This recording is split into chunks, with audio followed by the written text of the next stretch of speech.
Fala galerinha lá, o vídeo hoje tá bem interessante, garanto pra vocês vão gostar, vejam até o final. O vídeo hoje fala, como vocês já viram no título, né, sobre o acidente de Chernobyl, então bora pro vídeo. O acidente de Chernobyl aconteceu em 26 de abril de 1986, foi o maior acidente nuclear da história. Essa tragédia ocorreu na usina V.I. Lenin, localizada na cidade de Pripyat, a cerca de 20 quilômetros da cidade de Chernobyl, na extinta União Soviética, atual território ucraniano. Matou milhares de pessoas e contribuiu para apressar o fim da União Soviética. Mas o que aconteceu em Chernobyl? O acidente de Chernobyl aconteceu às 1h da manhã, 23 minutos e 47 segundos. Bem específico, né?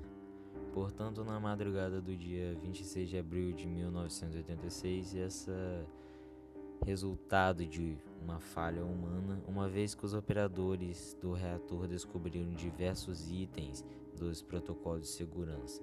Além disso, foi apontado posteriormente que os reatores RBMK usados em Chernobyl e em outras usinas soviéticas tinham uma chave erro no seu projeto, a qual permitiu que o acidente acontecesse.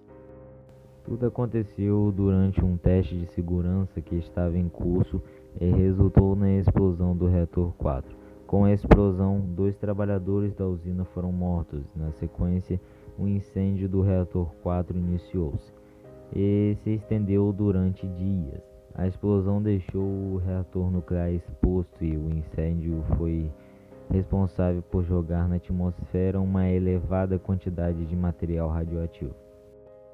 O vento levou material radioativo lançado na atmosfera principalmente para o oeste norte de Pripyat, e a radiação espalhou-se pelo mundo. Rapidamente foram identificados altos níveis de radiação em locais como Polônia, Áustria, Suécia, Bielorrússia e até locais muito distantes como o Reino Unido, Estados Unidos e Canadá.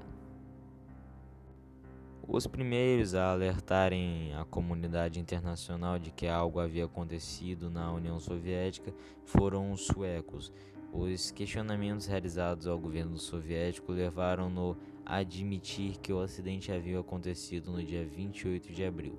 Até então, os soviéticos trataram de esconder o que havia acontecido, temendo os impactos disso para a reputação do país. Agora vamos saber como funcionava a usina de Chernobyl.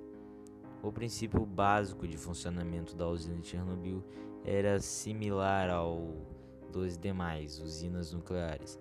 O reator local onde são armazenados os combustíveis fósseis faz com que a energia emitida pela fusão de elementos instáveis, como urânio ou plutônio, aqueça e evapore a água pura a cerca de 270 graus Celsius. Essa água é mantida sob altas pressões e por isso, quando liberada, tem força suficiente para movimentar um conjunto de turbinas conectadas a um gerador. Geradores, por sua vez, são como grandes ímãs e ficam envolvidos em uma enorme quantidade de bobinas condutoras. A produção de energia elétrica acontece de acordo com um fenômeno chamado de indução eletromagnética. Enquanto o gerador estiver em rotação, haverá geração de corrente elétrica. A usina de Chernobyl era equipada com 4 reatores nucleares RBMK, capazes de gerar cerca de 1000 MW de energia elétrica cada. Na época do desastre, a usina de Chernobyl produzia aproximadamente 10% de toda a energia elétrica consumida pela Ucrânia.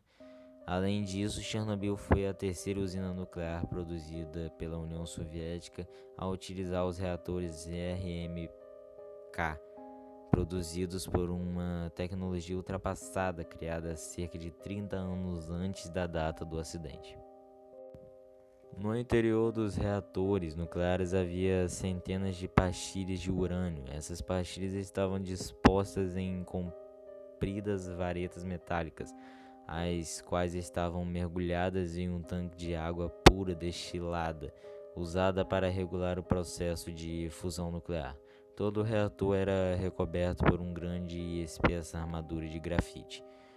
Os 4 reatores usados na usina de Chernobyl foram construídos em 1970 e 1977 e usavam o grafite como moderador das reações nucleares.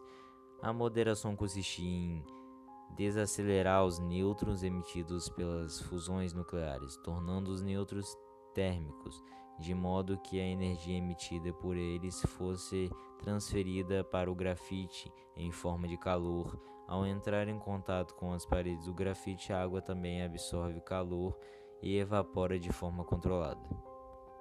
Hoje, entretanto, conhecemos um grafite problema relacionado a esse tipo de reator. Eles não são muito seguros quando operam em baixas potências. Em regimes de baixa potência, o grafite acaba moderando uma quantidade excessiva de nêutrons e liberando muito calor.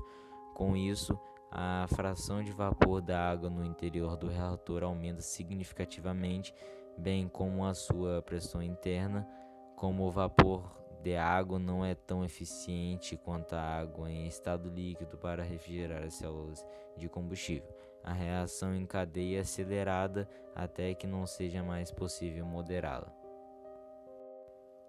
Além das peculiaridades dos reatores que utilizavam grafite como moderador, os reatores de Chernobyl careciam de um dispositivo de segurança crucial para evitar o vazamento de material nuclear, uma cúpula de contenção de aço e concreto.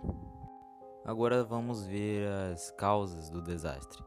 O desastre de Chernobyl foi ocasionado por uma sucessão de erros humanos e violações de procedimentos de segurança.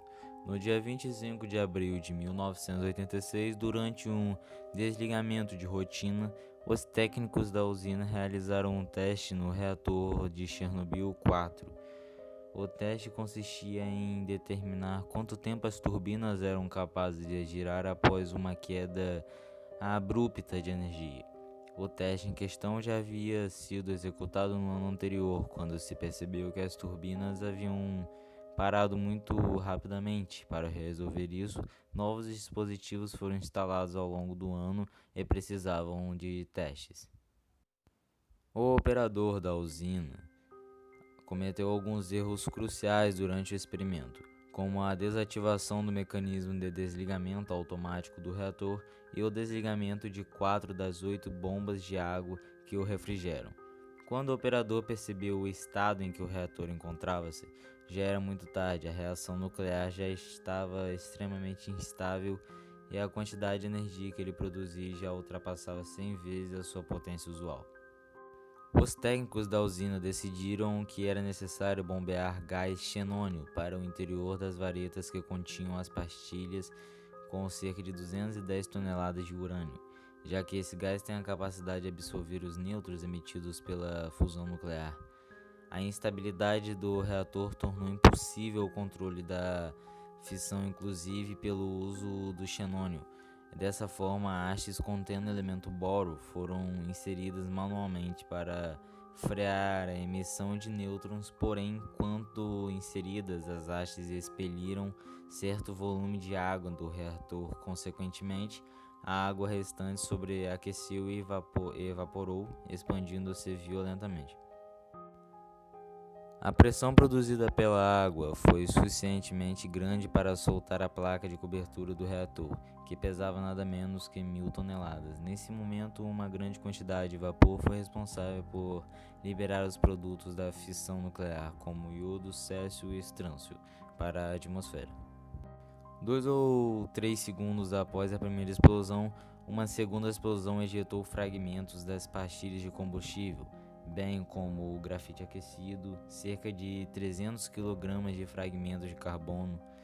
O núcleo do reator fundiu-se graças às altíssimas temperaturas e tornou-se incandescente, dando início a um grande incêndio. Com isso, uma enorme nuvem de gases altamente contaminados com diversos tipos de radioisótopos escapou para a atmosfera. Após a ocorrência da segunda explosão, a metade do reator 4 estava comprometida. Cerca de 300 toneladas de água foram usadas por hora para baixar a temperatura do reator. Entre o segundo e o 10º dia, com a ajuda de helicópteros, foram despejadas cerca de 5.000 toneladas de boro, dolomita, areia, argila e chumbo sobre o reator incandescente com uma tentativa de cessar a emissão de partículas radioativas. O acidente de Chernobyl liberou cerca de 100 megacuries ou 4,10 becquerels, dos quais cerca de 2,5 foram de césio, o maior acidente radioativo da humanidade. A grandeza becquerel diz respeito à taxa de desintegração nuclear, ou seja, ela mede o número de decaimentos que acontecem a cada segundo.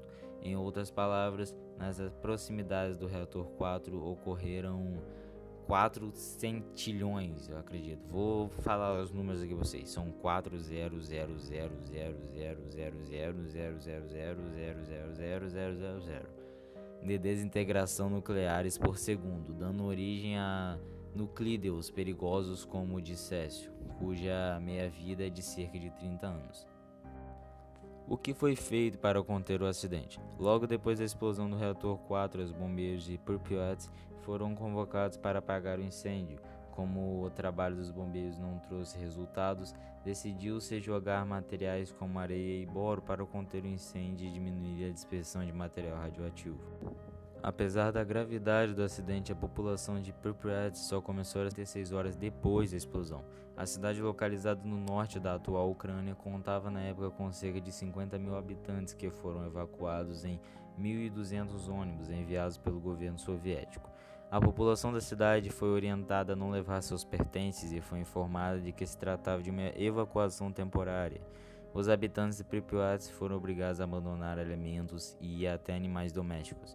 Além de realizar a evacuação dos habitantes da região, o governo soviético criou uma zona de exclusão, a qual incluía locais que apresentavam alto risco para a presença humana. Com isso tudo, em um raio de 30 km de distância da usina de Chernobyl foi evacuada. Por conta do acidente, uma comissão foi criada pelo governo soviético com o objetivo de conter-o. A escritora bielorrussa, não sei o nome, descrever o nome dessa mulher aqui não, mas tá bom, apontou que foram mobilizadas 800 mil pessoas na contenção dos danos na região de Chernobyl. Soldados, cientistas, bombeiros, mineiros, operários, entre outros, foram enviados às pressas para a região. Os chamados liquidadores realizaram diferentes tipos de trabalhos na região de Chernobyl. Alguns trabalhavam acompanhando os níveis de radiação, mas existiam também aqueles responsáveis em conter a emissão de mais radioatividade, fazer a limpeza da cidade, enterrar objetos contaminados, matar animais, realizar a evacuação da população, revirar o solo, etc. Muitos dos liquidadores enviados para o que ocorriam com o trabalho que realizavam, mas eram incentivados pelo patriotismo e pelos benefícios oferecidos pelo governo soviético, como os salários acima do padrão da época. Um dos trabalhos mais perigosos era o de realizar a limpeza do teto da usina, repleto de materiais radioativos que faziam parte do interior do reator 4. Os que trabalharam na limpeza do teto da usina ficaram conhecidos como biorobôs. Por fim, o trabalho de contenção contou com a construção de uma estrutura que faria a contenção do material radioativo. Essa estrutura ficou conhecida como o sarcófago de Chernobyl e foi construída entre junho e novembro de 1986. Em novembro de 2016, uma nova estrutura metálica de confinamento do reator 4 foi construída pelo governo ucraniano. O novo sarcófago, que custou mais de 2 bilhões de euros, foi construído para suportar terremotos de baixa intensidade e projetado para funcionar até o final do século XXI. Ele possui cerca de 7.300 toneladas de metal e 1.000 metros cúbicos de cimento. Salve galerinha, se você viu o vídeo até aqui, deixa um like aí embaixo se você gostou, né? Se inscreve no canal se você for novo e estiver gostando do conteúdo. E o vídeo foi basicamente explicando o que aconteceu em Chernobyl, o que ocasionou esse acidente. E se vocês quiserem, deixem nos comentários que eu faça um vídeo falando as consequências desse acidente, o que os animais lá hoje vivem, como é a vida deles, a vegetação, os níveis de radioatividade mais lá atuais, né, o que está acontecendo lá agora. E para avisar rapidinho, tá aí no link na descrição do vídeo o grupo do meu canal. Lá a gente faz votações de temas de vídeo, interage, é bem legal. Vai lá se você ainda não tá lá, vai lá dar uma passadinha lá E agora tá passando pra vocês aí na tela aí o último vídeo que foi do Sonic.exe, tá bem daorinha mesmo, passa lá. Sei que você não tá fazendo nada na quarentena mesmo, então vai lá, pode ir. Então valeu galera, até o próximo vídeo e falou.